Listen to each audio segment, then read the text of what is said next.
Hey guys, we're back on the 34 Pierce Arrow project.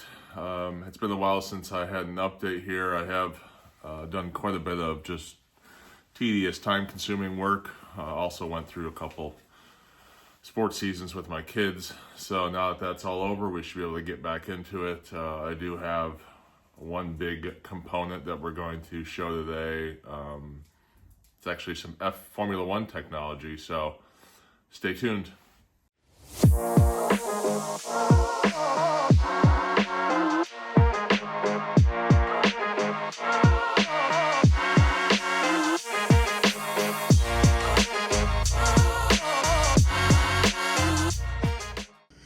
Okay, as you can see, the car has become another storage unit.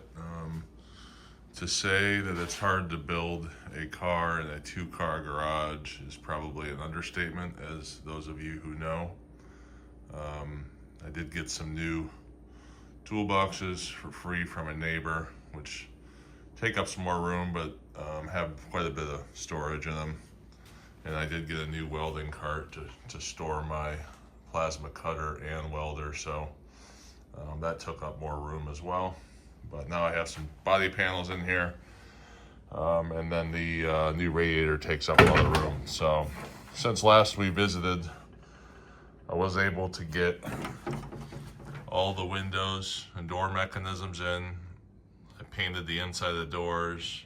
I sound deadened the doors on the inside. So that was some progress that needed to be made, and it just took a long time to do all the doors one at a time. So today's project is put the grill shell on and a new radiator, which I'll get into here. As part of this, if we look back, close the door here, I'll show you the original radiator, which is quite heavy, as you can imagine. The original radiator was all brass. In fact, I gotta lift it up with those two hands here. It's a supporting member in front of the car. So this is the hood rods bolt into here. And then what I ended up doing, because I ordered this new radiator a couple years ago, there's a bracket on the side here, as you can see. I drilled out all those spot welds, and then I took, because what happens is that that side piece holds on the side of the grill, which, it already exists. So I thought, well, I'll just take that off and see if I can use it at least as a template, which actually it worked out pretty well. And let me put this up on the table and I'll show you what I'm talking about. So this is the back of the radiator.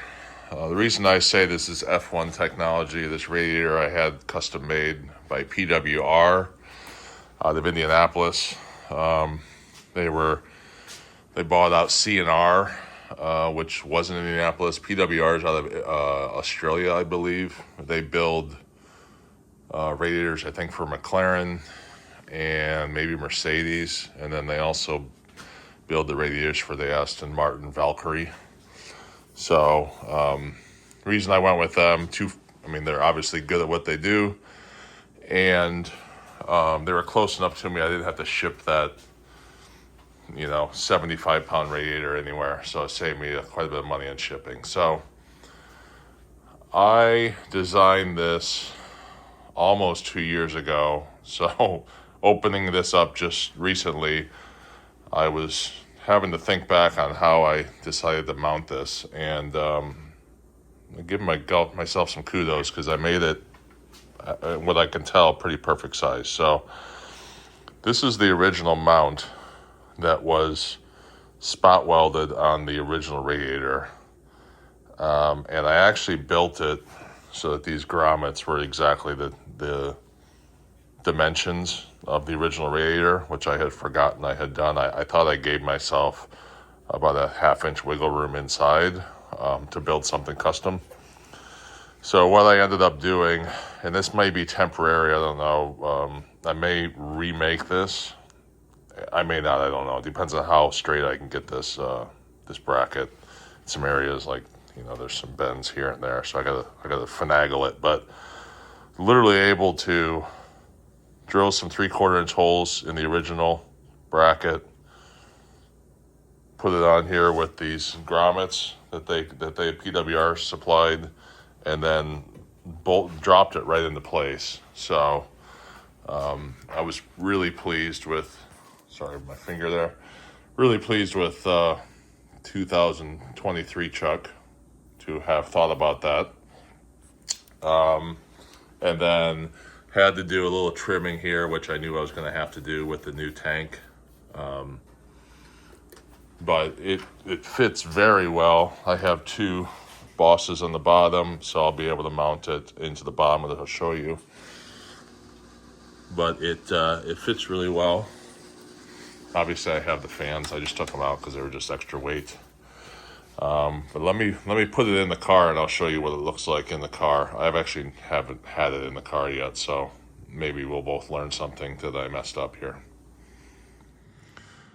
Okay, so now I have it in place. I'm just sitting on this stool here. You can see how that thing sits right in here.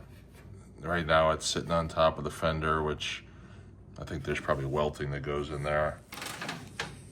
But you can see it. I gotta commend myself on how I designed this, because I didn't remember thinking about all these things. So you look down in, and then you can see how the fender fits. So you see this bracket over here. I didn't know, but in, you know, Pierce Arrows, and probably packaged the same way, there's no part number on this. And in 34, there's about 6 brackets, different brackets, and they all bend differently. They look very similar on the shelf, but they bend differently. So this one, my car is 134-inch wheelbase. I'm guessing this one is for like 136-inch wheelbase, because I got about a 3-inch gap here. So I have a couple lines on some guys that hopefully have the one I need. Because I can't mount the radiator at the bottom yet until I get this all situated, tied in here exactly where it needs to be. But what I can do is mount the top. So this goes here with a piece that goes on top of it, which I don't know if I'll have to trim this at all. It doesn't look like it. So that mounts on top of there. But then I have there's a top bracket piece here that is over on the bench, and I unsoldered this from the original radiator to see if I needed to reuse this, clean it up, reuse it, or make a new one. And really all I'm worried about is these top mounting holes. I don't need this outside of the strength, I guess. I think I probably will remake this, but in the time being, I can go ahead and mount that up there, mount the hood hinge, and sort of get it where it needs to be in the top. And then what I'll do is I will get new ones of these, get these mounted where they need to be, and then the bottom where those bosses were in the radiator, then I will get that mounted at the last step. These are being the most critical because I just don't know where this is going to land. The top is going to land where it's going to land. The hood hinges from this car, so If I do change these up, it might kick the bottom of the radiator out a little bit, a half inch or so, and obviously don't want to mount that bottom of the radiator until I know where that's going to be at. So let me go ahead and do that. I'm sort of happy that, look at the radiator caps fit right in between those two openings. I think this is going to be pretty sweet when it's all done.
So, see, I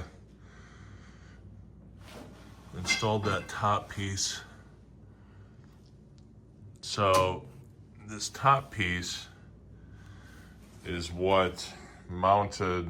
So remember that on the old radiator, there was a huge bronze neck with a thermostat on this side, caps over here. But these two holes were in that bronze neck, and then there was an arm that came up here with a hole.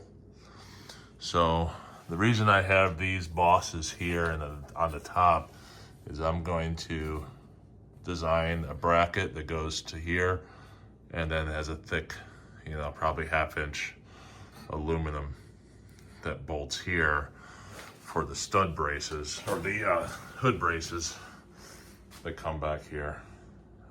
Or I guess that's probably not a hood brace, it's probably a radiator brace. Because this hood hinge is, it's not super